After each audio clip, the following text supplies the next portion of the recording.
now watching VSU News. The Turner Center for the Arts is hosting a music appreciation concert series, which features 4 evenings with musicians from around the world. In addition, the Turner Center will bring every 5th grade Valdosta City Schools student for free. The field trips will also include the Art Talk in the Turner Center, art galleries. February 6th, join SCORE to see Robert Henry live action playing the piano. The Atlanta-based restaurant Fin and Feathers had its ribbons cutting ceremony this past Saturday to celebrate their achievement in opening in Valdosta. This is their 5th location and most recent one. The type of food that they serve is casual dining, which is based on Southern, like fried chicken and fish. Fin and Feathers' first restaurant was opened in Atlanta in 2019 by the founder, Damon A. Johnson Sr.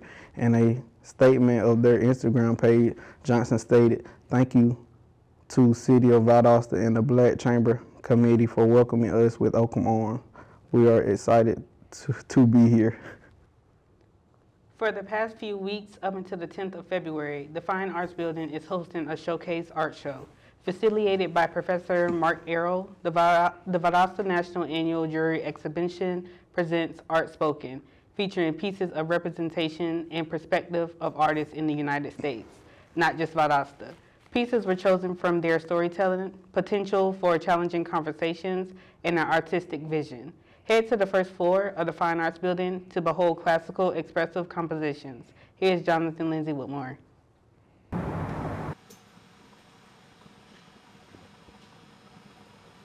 Would you say which of these works didn't quite catch your eye at first, but it grew on you, leading to its eventual feature here? Oh, wow. This is going to be kind of an interesting answer, but 2 of the works over here are to be represented in ink pieces. And normally I allowed my prejudging of that kind of type of work to dismiss it.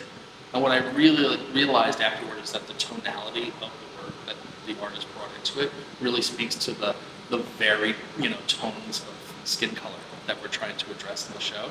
And it was the most subtle way of doing it in the show, maybe, and I don't think maybe it was the first thing I thought of, but as the show has gone on, I look at it every time and I'm like, actually, that's the most all-encompassing of our theme in some ways, and I really love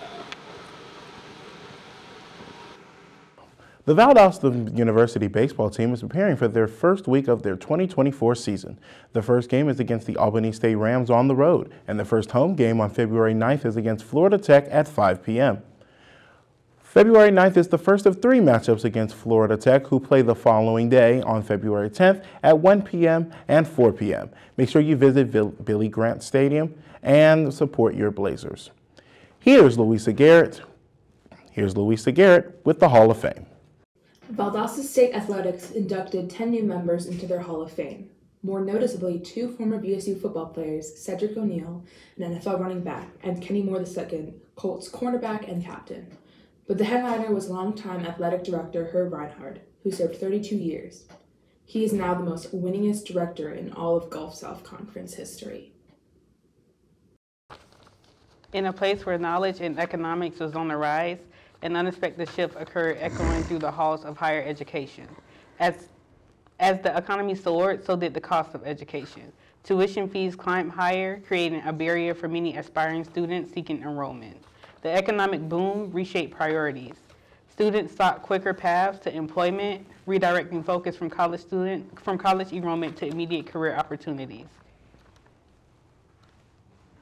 Valdosta State University has recently been recognized as one of the best colleges in 2024 by Newsweek.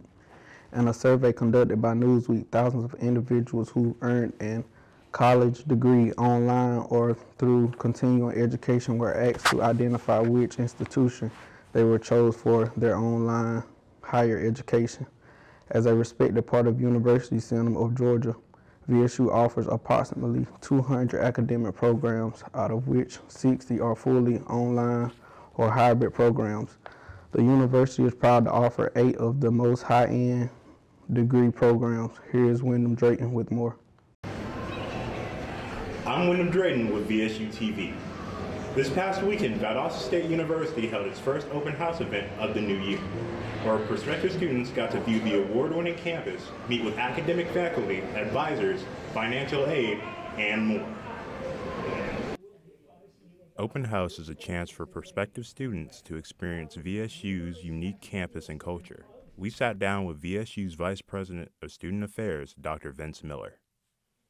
Yeah, I think, like I shared before, the biggest key is to just open up our doors, our classrooms, our hallways, and our people to really help prospective students and families get to see what Valdosta State is all about.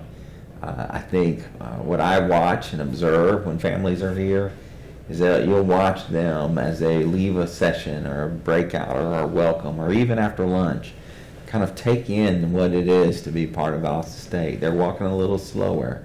They're having those family conversations. They're looking around at the palm trees and the front lawn and the things that make this campus beautiful, and they're starting to see themselves here.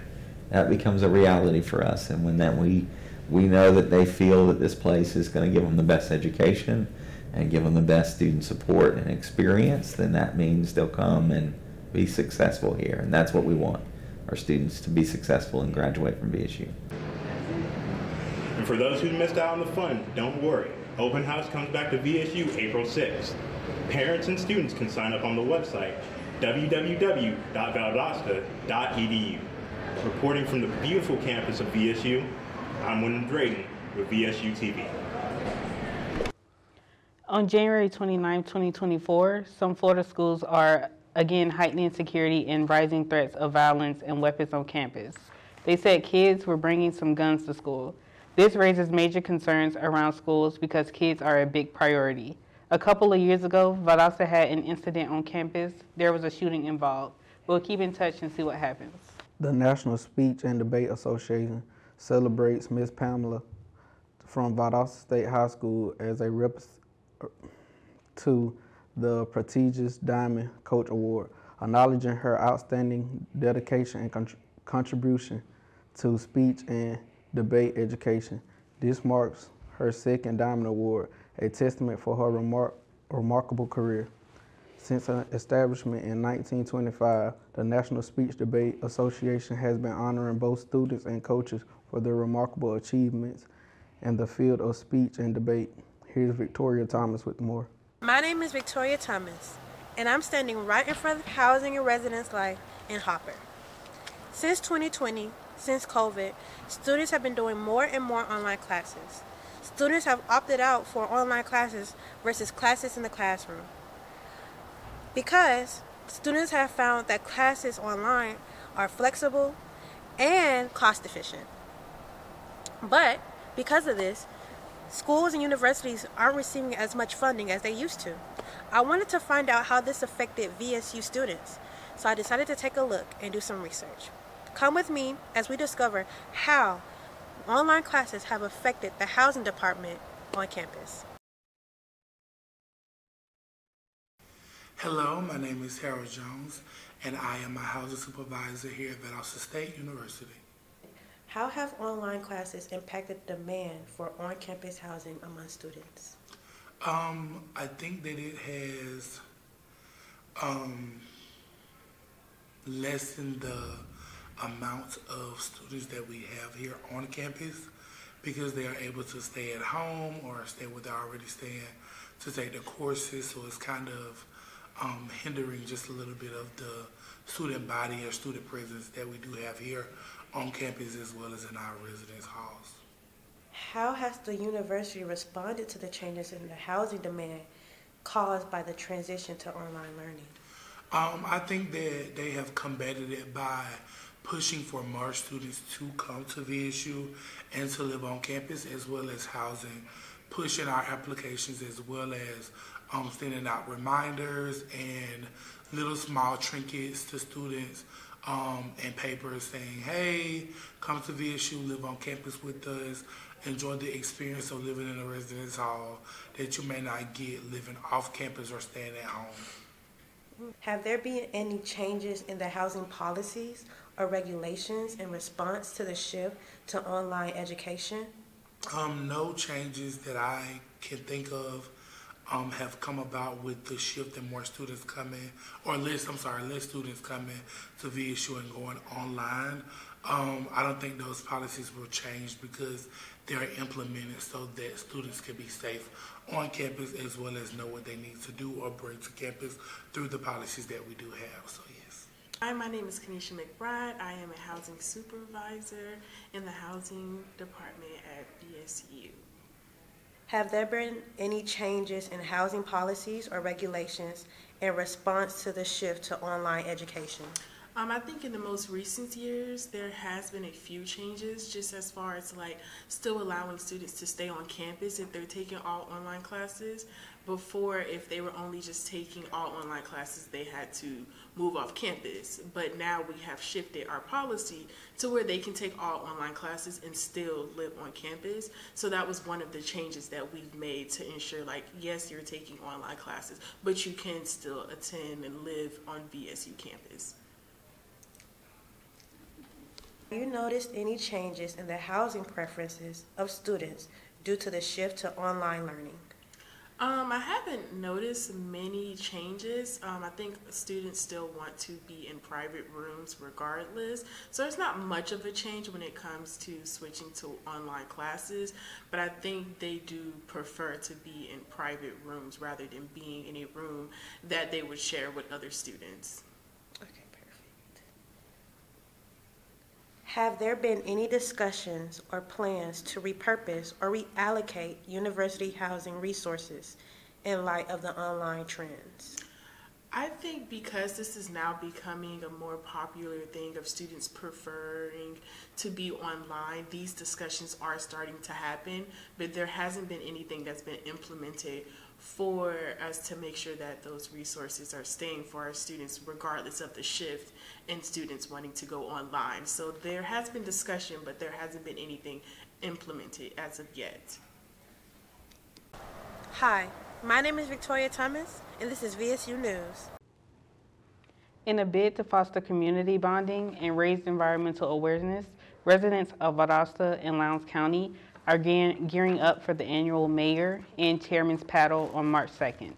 Led by the Mayor of Valdosta and the Lowndes County Chairman, the event marks its 5th year with a scenic paddle down to the river. Organized by the Suwannee Riverkeeper, the initiative aims to strengthen community unity and promote environmental stewardship. The paddle begins at 8 a.m., includes a lunch break, and concludes at 4 a.m. at the Troopville boat ramp.